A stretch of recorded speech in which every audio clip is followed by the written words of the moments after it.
You're listening to the Wrigleyville Nation podcast. Season ticket holders and lifelong fans with neighborhood ties discuss Cubs news and neighborhood happenings. Here's your hosts, Jeremy and Pat. Hello and welcome to the Wrigleyville Nation podcast. This is episode 402 of the podcast. My name is Jeremy Deemer and I'll be your host. I'm joined as always by my co-host. He's my cousin and he's high atop Wrigleyville tonight. How's it going, Pat? Good. How are you, Jeremy? Doing good. I know you've been to a lot of games this week. We will touch on all of the games that happened this week. A fun, interesting week for the Cubs.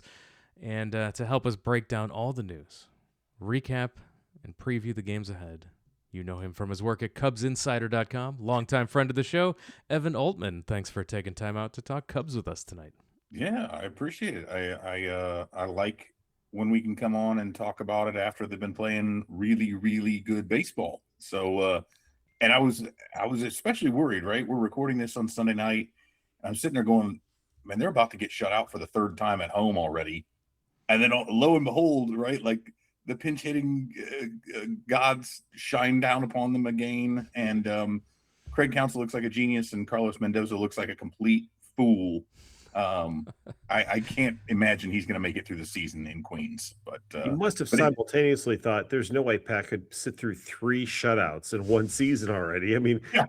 It's been such a short year, and that something must have happened to help us. That's what I was thinking as I was sitting in the seats. Yeah, that was it was really why, because I was sitting there, I think I tweeted this out, right? But it's like the last several games. I mean, Counsell has been pinch hitting, like using 2 and 3 and even 4 pinch hitters in that DH spot at times, and it keeps working. And it's like the Cubs never do that. It always feels like over tinkering, and it always seems to backfire. And yet it's like, hey, Moises Ballesteros, one of the hottest hitters they've got. We'll go ahead and pinch hit for him. Oh, Matt Shaw's just going to come through. Oh, you know what? Now they got a righty on the mound, so we're going to go ahead and put Michael freaking Conforto in there.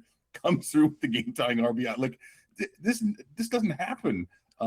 But yeah, it's been exceptionally fun to watch them actually after that stretch of really bad baseball come through. And then the most frustrating part though is they're still in last place as of right now. It's wild. Don't you think, without getting into specifics, that part of that is just because the Cubs have a fairly deep offensive bench for the first time in a while? I mean, the last several years the Cubs have had, notoriously weak and or sub-weak benches, and this year it seems as if the Cubs have stronger options to go to. Yeah, and I mean, I think not only just the reason they're pinch hitting is because of the handedness, and so they can go left right with those guys off the bench. They have that proper depth, and then you've even got a guy. I still think it's a little bit weird. I don't know how much of an advantage Scott Kingery is on the bases over Ian Happ, especially if you actually have to go to that next inning. But I mean, he's kind of that speedy guy that they can use, that they've traditionally kind of added late in the season. But he's a guy that they can use just in that very specific situation. Whereas before, you had these guys who were getting pressed into action. You're like, all right, listen, if player X, has to be in there for more than a few games at a time, we're really in trouble. But this is like, man, you can mix and match with all these guys, and Ballesteros might be on the bench if Suzuki has to DH when they were giving him a break with his knee, and that's a hell of a bench player to have. Or Matt Shaw in a lot of these cases. Like, it does feel, not only is it deeper, there's just a lot more dynamic. Again, with Shaw being able to play all over and hit well and everything. But in a very weird way, with Suzuki back on the team and in the lineup every day, although he hasn't really kind of taken off yet like you would hope for, it does create a situation where there's one fewer position place game per game, so that the Cubs have more room to bunch people together for other roles. In other words, Ballesteros can be DH, and then Shaw can be a utility player around the horn or whatever the case might be. Having Suzuki back this week has been the first time that the Cubs have been able to play a lineup where they've had actual bench depth, I guess. Yeah, and it's just fun to watch because, again, you feel like, and anytime the plays actually work out, the manager looks a lot smarter. but Counsell has just much better options. He's not just, it's not like you're playing roulette and he's putting it all on one single number every time. It's like, all right, we're going to put everything on red. Now we're going to put it on black. Now we're going to put it on red. Players, the better they look when you have to take those options too, right? And it helps that they're going against Craig Kimbrell, right? Who just got called up because he's stringing it out there. The dude probably needs to hang it up, but I know he's kind of chasing some numbers there on the save side. But that was helpful. I was looking down and somebody said, "Oh, Craig Kimbrell," and I thought he was joking, like it was comparison. I looked up and I'm like, taking warm-ups, right? And I'm like, oh my god, that is Kimbrell taking warm-ups with that stupid arm thing hanging out there like a crow. And I'm like, oh boy. So I had to look him up immediately to find out he's about to turn 38. So I figured he was like 10 years older than that. Honestly, like 38 almost seems younger than he seemed like he was in his 30s with the Cubs years ago. So here we are. Yeah, but no, hey, I'm very thankful because not only are the Cubs on a streak, but the Mets have just lost 11 in a row. Anytime the Mets 11 in a row, it's great. Don Santo is sitting in heaven right now, reveling in the fact that the Cubs have swept the Mets into an 11-loss stretch. Yeah, it's just tremendous, and I love it. So that makes the Cubs winning all the sweeter. It's funny because the Mets on paper look like they're a formative team. Like, this is a formidable team to play. They are going to be tough. And even without Juan Soto, it makes a huge difference not having him in there. But still, you look up and down that lineup, and on paper, you're like, oh, I forgot the Mets made a ton of moves. They got a lot of really good players. But man, they are bad. They are playing really bad right now. They having watched them in person, they look bad. I mean, yes, they're missing Nemo and Alonso, but those are by choice, right? Those are players who are no longer with the team. Defense looks bad. They just have a knack, like so many bad teams, of not being able to score with runners in scoring position, or vice versa, giving runs up in scoring position, grounding into double plays at the most inopportune time. There's just something about that team that's like, they just don't feel good. And trust me, when I came to the game today with the Mets having lost 10 in a row, I fully expected the Mets to win one, just somehow, right? The streak has to end at some point. Usually it ends against the Cubs a lot of times. Yeah, PCA gets a leadoff triple, the Cubs don't score, the Mets hit a solo home run, innings pass, you're like, oh, it's 1-0. Yeah, okay. The Cubs aren't going to win today because, it's baseball, right? That's just the way the gods work sometimes. And yet the Cubs came back and the Mets certainly did not. And I'll take it, right? I mean, good God. Yeah, it was. And like I said, you've got a manager on the other side who's like, well, we had to pitch to Nico Hoerner because if we walk him, he's just going to steal second base. And like, my dude, that doesn't matter. Doesn't matter. The run on third, if he scores, it's over. And I honestly think Carlos Mendoza, had no idea what was actually happening, especially, because the aforementioned Kimbrell just cut loose a terrible slider or curve or whatever that was in the dirt that allowed PCA. Again, so the Cubs had PCA on third with no outs for the second time. But it's like, let's go ahead. Like, who cares if he steals second? Now, I understand that takes the double play out of things, but it wouldn't matter because the double play in that situation, the run still scores. Well, so let's play that out. You've got second and third and Bush up. He's a lefty. Do you intentionally walk him and get to Bregman? Now you have the bases loaded with one out and a righty up. I mean, there's just no. I mean, you're looking in the middle of the order, so there's no good spot there to say, oh, let's walk Hoerner and get to the weaker hitters. Although at this point, Bush is, I would, but here's the thing with that runner on third, and you're facing one of the most, if not the most elite contact hitter outside of maybe Arise, and I'm going to put Hoerner up against Arise any day of the week as far as overall baseball ability. But if all he's got to do is put the ball in the air somewhere, and we've seen Hoerner do this time and time again, I'll absolutely take my chances with Michael Bush, who right now has terrible bat speed, quite frankly, and is not hitting the ball hard at all. And Bregman's hitting the ball hard, but he's hitting it on the ground all over the place. I would much rather pitch to those two guys and hope that I can get. Of course, that's what happened the last time. What happened when PCA's on there? They line into a double play to end that inning, and so it's possible. But either way, it is kind of. But like you said, the Mets look bad, and so their manager's decisions look much worse in retrospect, whereas the Cubs are looking really good and their manager's decisions look smart. So You know how your own player's abilities can make you look better. PCA leading off at second base with nobody out, because that's how that thing works, where the guy who made the last out leads off the next inning, and then getting to third on the wild pitch. I mean, goodness, like who do you most want to have on third base if you're a Cub fan in that specific spot? Of course, it's PCA. You don't have to hit the ball that far into the outfield. I mean, you just basically have to get it into the outfield, and he's going to score on that play. So the Cubs put themselves in a good position to begin with, even before the Hoerner fly ball, just based on having PCA at third base.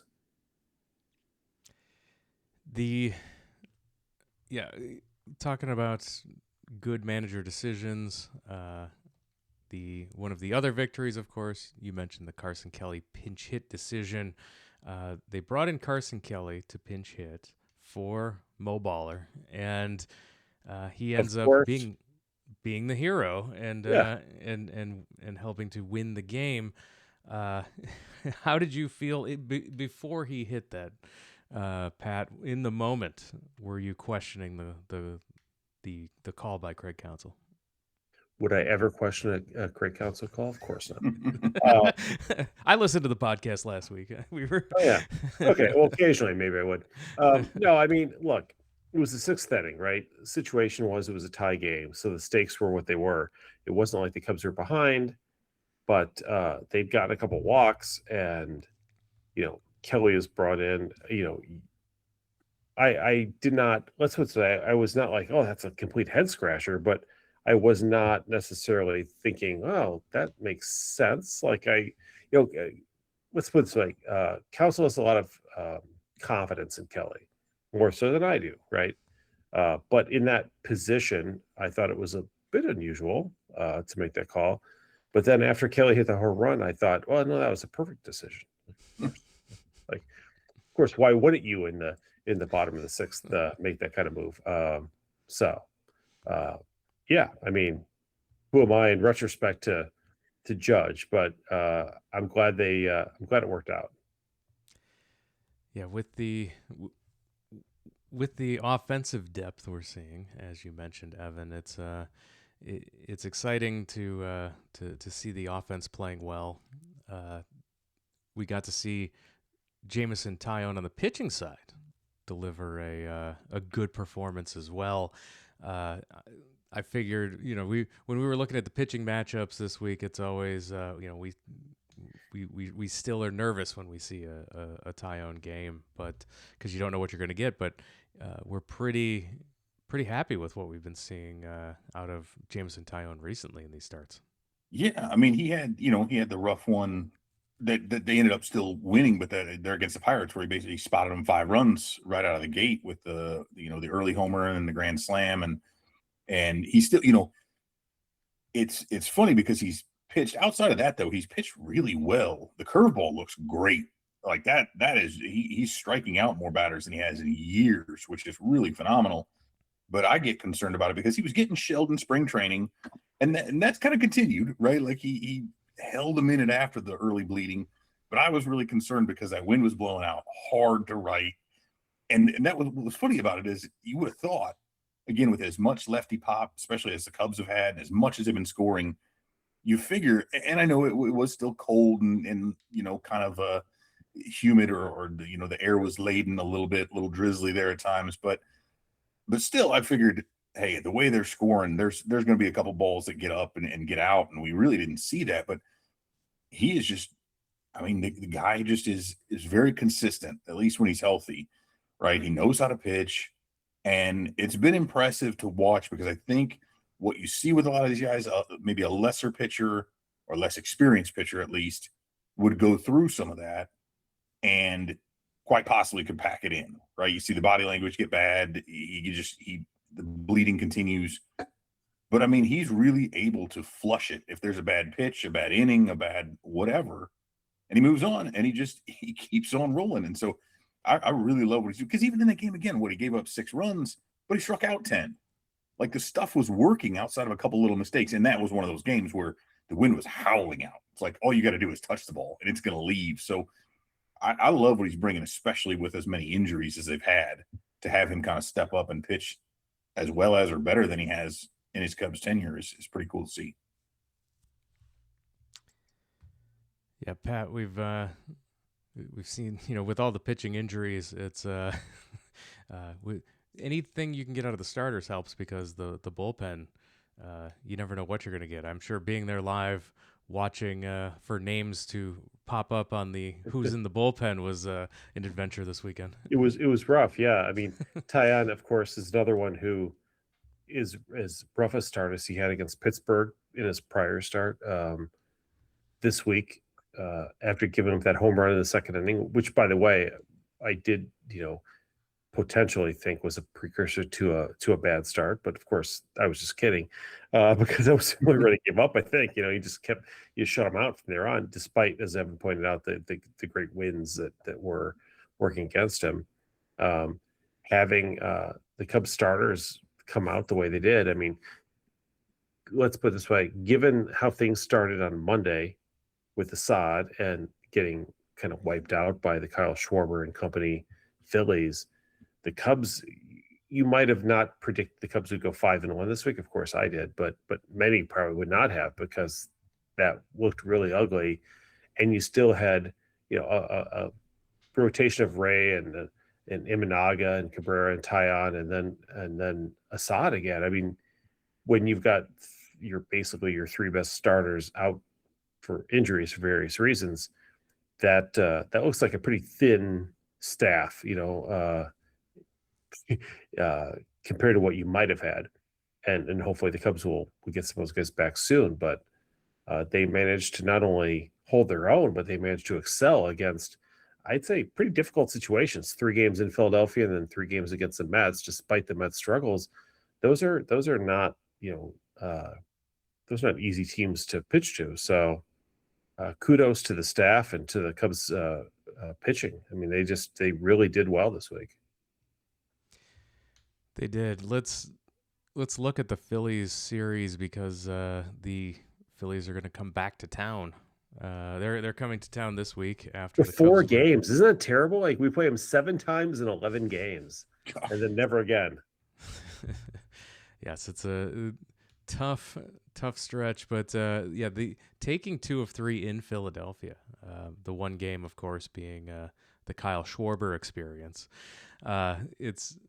It's always a trip watching the Cubs play the Phillies, because it's like watching the bizarro Cubs, what could have been, with Bryce Harper and Schwarber and Trey Turner and a lot of the guys who and Luzardo, like a lot of guys who were associated with the Cubs potentially in different areas. So watching Schwarber go off against the Cubs, tough game for Assad, but then bouncing back, the offense being the surprise there, Evan. The offense finally coming alive. The last podcast we did, we were talking about offensive struggles and what they could do to get going, and we saw some of the offense get going right there.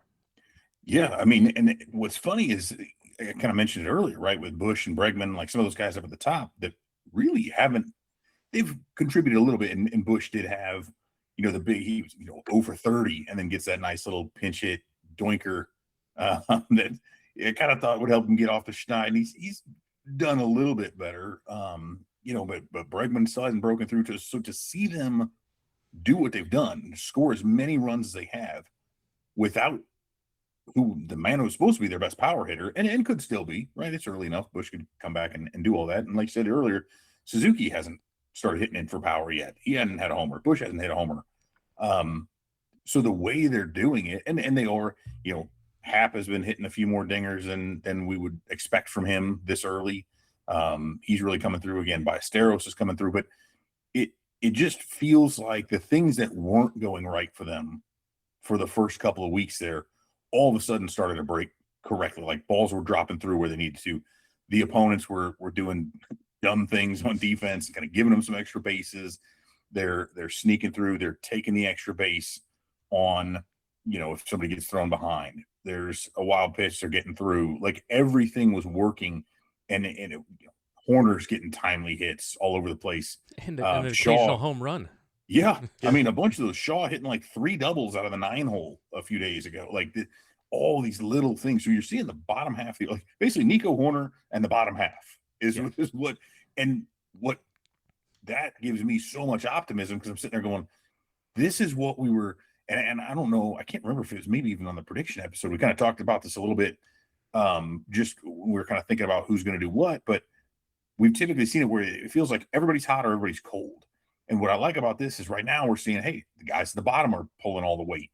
Well, guess what? Eventually that's going to shift, and you are going to see Bush and Bregman come back around, and that'll make up for somebody else cooling off. So I really like, it feels like we're seeing the balanced lineup that we had expected to see early on, where anybody can kind of be the hero on any given day. And, my axiom is that if you can score 40 runs in 4 games, you're probably going to win at least 3 out of 4. And the Cubs, of course, did exactly that this week. So there you go. To Evan's point, the Cubs are doing it without necessarily what you would consider their star players getting super hot, right? Or the players who we perceive to be stars. You still got Michael Bush hitting in the 100s, and Swanson, and Bregman's a little over 200 and Happ, but it doesn't seem to matter because other guys have picked up and done what they need to do, and the Cubs have done what the Cubs of sort of the last decade, when they're doing well, have done, which is they've walked a lot, and they've been able to get a lot of guys on base when they're going well, and it's probably true of most teams, but when the Cubs are going well, they get a lot of guys on base, and the Cubs did that in spades this week, and runs sort of followed from that. So if they can keep that up, they're going to be in great shape. So we've talked about the success of Nico Hoerner. Ian Happ came through with a few big hits this week. He was struggling, and like you mentioned, occasional power there. What are your thoughts on Ian Happ's performance so far? Pat, we'll start with you. Ian Happ so far this season. So he's got like 10 extra base hits, right? In less than a month. Like, extrapolate that over a year. If Ian Happ got even 60 extra base hits over the course of a year, we'd be like, wow, that's amazing. He's gotten, a bunch of home runs and doubles. And I don't view Ian Happ as struggling so much as, people have kind of grown accustomed to thinking he's struggling. He just feels like he's struggling most of the time. But in reality, when you look at his numbers, I think he's doing quite well. And he does it in a way that doesn't seem flashy, I guess, to put it best. But, he's almost got an entire point of war here, and we're not even a month into the season. So if everybody could struggle as much as Ian Happ has struggled, I'd be happy with that. How about that? Yeah, I mean, I think, you're seeing a guy, and it's funny because there's this weird, it's still a weird thing about it, where people legitimately think he's a bad baseball player. I mean, that's the weirdest part to me, and it's like, oh, well, he's only bad because he's not as elite as the core players who came before him and then who were traded away. And so now we're left, it's like, well, that's kind of foolish. Like, he's not an MVP, so he's bad. Or he's inconsistent. I'm like, I don't know if you guys ever watch baseball. If that, yes, does he have slumps? Is he going to bat 300? No, absolutely not. But then it's like, well, he never comes up in the big moment. I don't know, man, because he went into that game on Saturday, 4 for 37 against Freddie Peralta. So people are like, oh, that's a bad matchup. But I'm saying, yeah, but 3 of those hits were homers. And what did he do on Saturday? Homered against Freddie Peralta out to center, right? So he does have, I think there's just a weird narrative about him that it becomes very easy to view him as being bad because he's not elite. But I think he's in his 10th season as a Major League Baseball player. And in every single one of those 10 seasons, he's been an above average. Yes. You look at his OPS plus, like his on-base plus slugging percentage. He's been above 100, which is considered average, 10 out of 10 seasons. Like, what more do you want from this guy? Right. And multiple Gold Gloves consecutive, right? He could be in line for another one. 3 in a row, at least. 3 in a row, right? He made a great catch today. Yeah, and on a team-friendly extension, people are like, oh, it's for $20 million. I'm like, again, folks, today's baseball economics, he has been well worth, and he's been a great ambassador for the team. He loves the city. He's just, again, and every year we could talk about the struggles, we talk about the inconsistency, but the line at the end of the year is always very similar. He's probably going to be around a 115 to 120 WRC plus. He's going to play excellent defense out there. He's a guy, and I get it. People don't think he's much of a cleanup hitter, but he has come through and he's driven in a bunch of runs early in the season when they were struggling to score. He was leading in terms of runs batted in. And, I think he's just, like you said, Pat, if this is a struggling baseball player, give me 9 of those in my lineup. I'll take that. And I think I'll be okay. And coming into this year, in the last 4 years, Ian Happ has an average of 3.9 WAR per season. Like, he's one of those guys. He's not a superstar, but if you could get some guys who average 3.9 WAR per season in your lineup, that's good. You want several of those guys if you can manage it, if you're successful enough to get it. It's probably not a discussion point if he's not hitting 3rd or 4th in this lineup, right? Like if he's your 6th or 7th hitter, then everyone's very happy with his performance, right? I don't even know if that's possible with some of these folks. There's been a weird narrative about it. Like, I have argued with folks foolishly on my part, right? But it's like they legitimately think he is bad. Not that he's not as good as what he needs to be, but legitimately bad, which is super, super weird. Like, man, if that is bad, right? Because as you said there, Pat, if he's about 4, I'm sure the value is higher.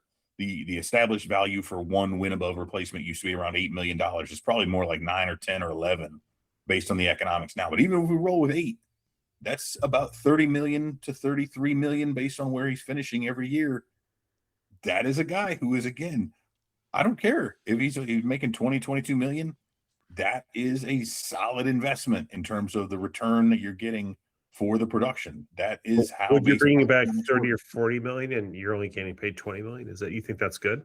Yeah, oddly enough, right? Like, it's weird how that works. It's like, if that's what you're doing, and I think that's, but I mean, heck, that's not even close to where I think Hoerner is gonna, that contract he signed is going to look like a steal if he continues to play like this for the next few years. We talked about that stat a couple weeks ago, didn't we, Jeremy? Where since the beginning of the 2024 season, Nico Hoerner had the highest WAR of any position player in the National League, more than Ohtani and others.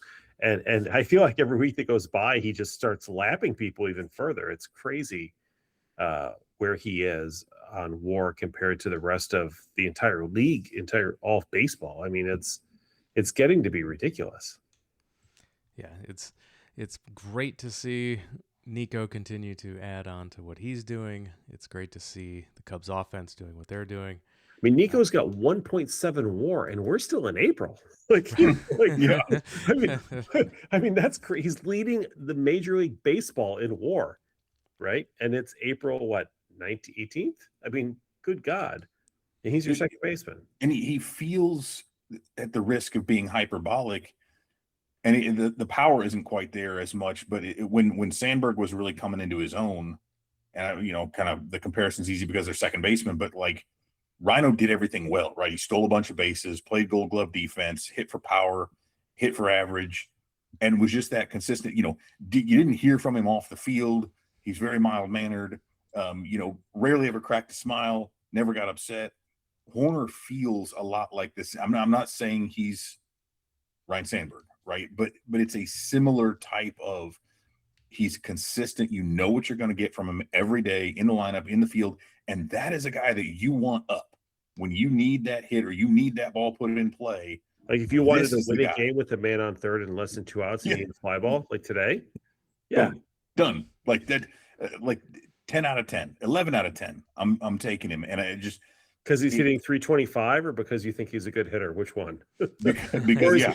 Or is it because he's got 10 extra base hits? He's on pace for like 60 extra base hits this year. And that's the crazy thing. It's like, he doesn't swing and miss. Like, he's like 98th percentile, whiff in a good way for whiff rate and chase and all that. Like, he knows how to put the bat on the ball. And I think for a guy like that, and there's some interesting back and forth between, you guys saw this, between Lance Prostowski and freaking Eric Hosmer, who's just a complete meathead, right? Who always has been. And and was upset at Lance for something. But for certain players, right, and I'm not a big batting average guy, but there are some players for whom batting average is a little bit more indicative. Now, Hoerner is actually starting to show some more power, but I mentioned Arise earlier. Now, granted, Luis Arise has to hit like 330 and above for his value to be any good, because all he's ever going to do is hit singles. But for Hoerner, especially being a leadoff hitter and the way that he And a does good defensive player, by the way, too. yeah, slightly, yeah, and way better than Arise. And so, but he's going to put the bat on the ball. And so when you need the ball, just put it in play. It doesn't even matter if you get a hit. You just need to put the ball in play. And he's also able to do, he has such good bat control that, again, hey, you want to fly ball to the opposite field, you want to punch one behind the runners with a couple guys on, he's able to do that for you. And I love it. It's like 2015 Jake Arrieta. Like, you knew every time he was going out there, you're going to win. Hoerner, it's like, oh, we need a walk-off, not even a hit, but just need the ball put in play for walk-off. Cool. Nico's going to do it, no problem. And you just felt like it was going to happen. And sure enough, he does it. It feels like he does it every time. As long as they don't walk him. Yeah. He does feel like an anachronism, right? Like, almost like I go all the way back when I think of growing up as a kid in the late 80s with the Cardinals and the Ken Oberkfell, Tommy Hers of the world. It's like, why can't we ever get this guy out? Like, it's just, he's got that kind of, that pesky kind of feel to him, which you don't see as much in baseball anymore today. But the guy who always is putting the ball in play and seems to get on base way more than you would hope if you're the opposing team. And you mentioned he's good defensively. He can also give Swanson a day off. He can slide over to shortstop, and you don't lose much with him playing shortstop either. He's totally acceptable anywhere in the infield. So really, really great to see Nico continue to do what he's doing.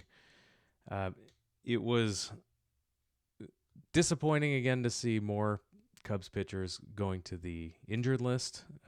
We saw the oblique injury. How many more can go to the injured list? Valencia. Is there a limit? We'll find out if we've the way the Cubs are injuring players. We're going to find out here. However, there's some good news on the injury front with Jordan Wicks and Matthew Boyd both having rehab assignments coming up. Evan, does Jordan Wicks factor in as a potential starter depth for us? I mean, I kind of think he has to, right? Like, by default. The war of attrition is such that we're in what feels like June in terms of how many guys have already been, with obviously Horton being out. And it'll be interesting to see, again with Boyd, but you can't really completely trust him to stay healthy. Last year feels like an aberration with his history. We even with Tyon, right? I mean, he's been around for a long time, but he's got some of those old man injuries. It's like, oh, here's the back seizes up, or you stepped off the mound funny and now your calf is strained, and he's going to miss some time. Yeah, I mean, Imanaga's missed time, and so I think we do have to. And what was interesting about Wicks too is I had a bunch of optimism around him. He had kind of tweaked his curveball a little bit, went down with the folks at Tread Athletics in North Carolina, and kind of fixed that a little bit so it didn't have as much of the kind of the bump out of the hand, right, that would show it off, and his velo was up a little bit. And you just kind of felt like maybe he'll try to shake or do a little bit better job of shaking that sort of quad A label that he's had, because he's looked good in the minors, and then he looked good right out of the gate with the Cubs, but then it never, like, he and Caleb Killian, who's now back with the Giants organization, I believe, both kind of had that same feel where, boy, everybody was really high on both of them, and then they just couldn't figure out how to really get guys out consistently in Chicago. And so my thing with Wicks is that whether he's a starter, whether he's your long relief guy to step in and take that role that Assad or Ray would have had otherwise, I do like that, because unfortunately, the way of the world today is the pitchers are just going to get hurt. And so even though the Cubs have faced a lot of them now, that doesn't mean like there's no quota, right? That they don't get to check off a box like, oh, okay, cool, our injuries are done now, so somebody else is going to get hurt. I think he does factor in, especially when we look at the guys they've had to kind of call up and sign and add in as emergency depth. I'd much rather lean on Wicks, especially from that left side. And you look at how many lefties they've got up in the pen right now. I'm not entirely trusting of all of them, at least for a long period. So I hope so. We'll see what he does. I came into the season, I think Jeremy probably did too, with zero expectations for Wicks, frankly, given what happened in the last couple of years, and looked at him as sort of like an added bonus if he worked out.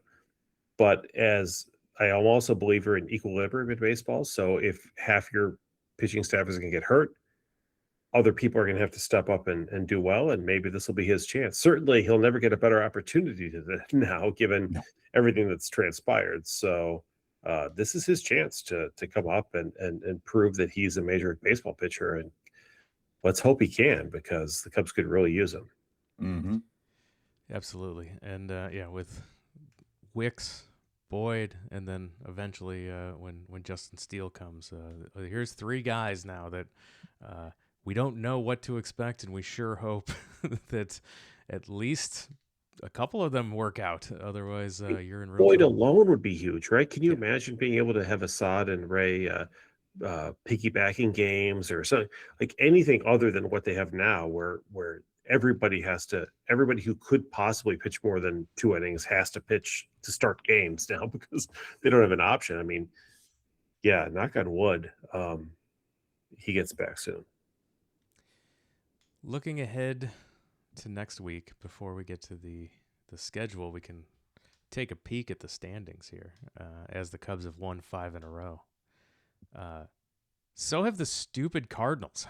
They've also won 5 in a row. What is going on? We wrote them off in our prediction episode a month ago. We were uninterested in anything going on in St. Louis for the entire season, and here they're they are. Losers, and because it's an aberration, and they're playing out of their minds, but they're not that good. And by the way, they have a -1 run run differential? It's -8. -8, right? yes. The Cubs are +30. Like they're, as Matt Truebut so famously stated last week or the week, I guess 2 weeks ago, he's like, April is the stupid month in baseball when you start looking at stats, right? And so the Cardinals are 13-8, but they're underwater with their run differential. They have no business being 13-8, but they are for now, and that'll catch up with them, and they'll end up where they belong, which is 73 and whatever, 99. As the division games haven't happened yet, all of the teams in the NL Central are within a game and a half of each other. So it's and they're all winning records. So nobody. Cubs with the third best run differential in all of baseball, by the way, I might add. At +30 at the time of this recording. So yeah, that's the NL Central is doing well against everybody else. So it'll be interesting to see when we start playing games within the division, how that works out. That won't start next week, as the Cubs are at home for 4 against Philadelphia. And again, on paper, tough pitching matchups again here for the Cubs. Before they go off to Los Angeles to play the Dodgers. On paper, this might be the toughest week the Cubs played this entire season. Yes, it is the Phillies, and then at the Dodgers, then at the Padres, who are the number 1 and 2 teams in the NL West. Those teams were just sold for $4 billion to a private equity company. Is that true? That can't be true, because I was told the baseball teams only break even, that they don't actually make any money. I know, right? Why would a PE firm want to spend $4 billion? Famous private equity, of course, famous for taking on losses for no reason. Why would they do that? Who knew? Yeah, odd. So looking ahead to this tough matchups ahead here. Really tough. Toughest of the year, maybe. Honestly. Yeah, so let's take the 4 against Philadelphia and the 3 at the Dodgers. We'll start with Evan on predictions, as how looking at these pitching matchups ahead, looking at the team. Your thoughts on the 7 games ahead? I feel like they came out of Philly looking a lot better than I thought they would, especially after the Schwarber ambush. But I feel like something's got to give here. So I'm thinking a split there. I do not like heading out to LA. Nope. So I feel like dropping 2 or 3. So I'm gonna go 3-4 out of that stretch. 3-4, Pat. I think that's a fair analysis. Playing the Phillies 7 times in 11 days without any of your top 3 starters is rough, right? Colin Ray is going to face them for the second time in 6 days when he pitches on Monday, or that's rough too. I think that and Imanaga will face them also for the second time in about 6 days when he faces them on Tuesday. The fortunate side is the Cubs do play the Dodgers on the road without necessarily their top pitchers, just based on the lineup. I think Sheehan's pretty good, but Sasaki's really struggled, and Robleski, if that's who you would want to face if you had to face the Dodgers, right? So the Cubs catch a little bit of a break there, but again, with their rotation depleted, anytime Ray and Imanaga are both pitching twice in 1 week in games like that, you can't feel particularly optimistic. So I think 3-4, the Cubs could go 3-4. That would be a perfectly acceptable and comfortable week. I mean, you never like to lose more than you win in any given week, but given those teams, I would take that in a heartbeat headed into the end of April and into a softer schedule. I do agree with the split at home. I think we're unanimous there. I could see the Cubs taking 1 of 3 in LA, but I could also see them getting swept and just having a rough West Coast trip altogether here. But I'll make it unanimous, and we'll stick with the 3-4 prediction. Cubs for have the had week. pretty good luck against the Dodgers the last couple of years, oddly enough. Have you noticed that? Yeah, they played very well against them. Yeah. And probably would have beaten them in the NLCS had the Brewers not cheated their way Probably. into that. Yeah. No doubt. All right, and with that, I think we're gonna move to wrap it up and call it a podcast.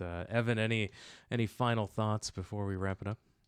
No, I think we got everything out. It just everything's clicking for the Cubs right now. I'm kind of pessimistic so often that I feel like the other shoe's got to drop at some point, but they keep rattling wins off, and I'm feeling good overall about where this team's going to be if they continue with the balance.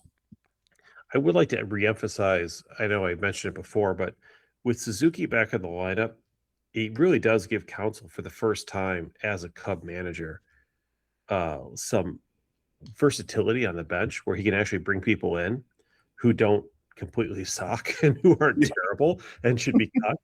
So I feel that he's, much like when he was with the Brewers, he's now able to do things that he wasn't able to do before. And I'll give credit where credit is due, because that's how we play it here. We call balls and strikes here on the show. Matt Shaw as a replacement player, in various roles. I mean, he's not a great first baseman or right fielder, nor did we expect him to be, but they moved him around a little bit here, and or right fielder and first baseman. They moved him around a little bit, and he's offensively been effective and been helpful. Having the 2 catchers has been useful, more so this year, I think, not out of necessity, but strategically, having Kelly, as we talked about earlier, having Kelly and Amaya that you can use. And, obviously Ballesteros has hit really well as a young player. It'd be great to see him continue.